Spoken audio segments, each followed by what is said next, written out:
Punjab duck हवामान अभ्यासक मुक्काम पोस्ट गुगळी धामणगाव तालुका शिलो जिल्हा परभणी। तर राज्यामध्ये आता 28 जून 29 आणि 30 तारखेला राज्यात पाऊस पडणार आहे।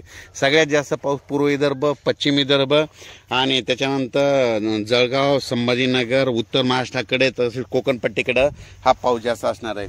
म्हणजे 27-28 जूनचा पाऊस हा जवळपास म्हणजे सांगायचं झालं तर वर्धा, नागपूर, भंडारा, गोंदिया, अमरावती, अकोला, वाशिम, बुलढाणा तसेच परभणी, जळगाव, जालना, बीड,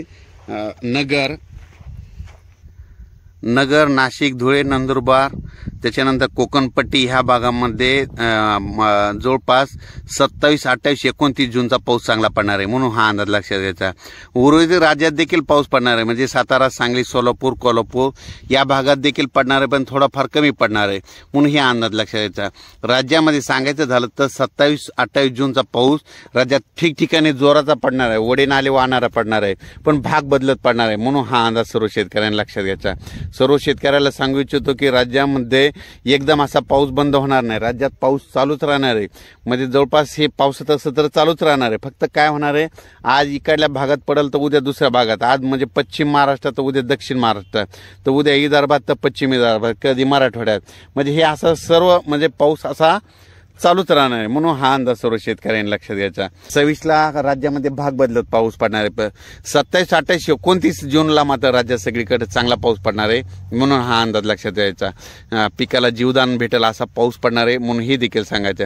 त्याच्यानंतर पाऊस राज्यामध्ये 4 जुलै नंतर पुन्हा चांगला सक्रिय होणार आहे म्हणून हा देखील अंदाज सर्व शेतकऱ्यांनी लक्षात घ्यायचा।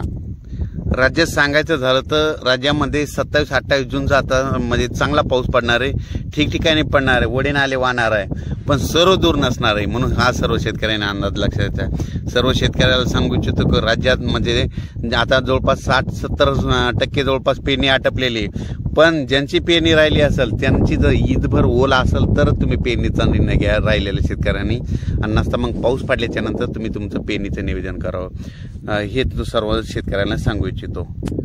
परत अचानक वातावरणात बदल झाला तर परत एक मेसेज दिला जाईल। धन्यवाद।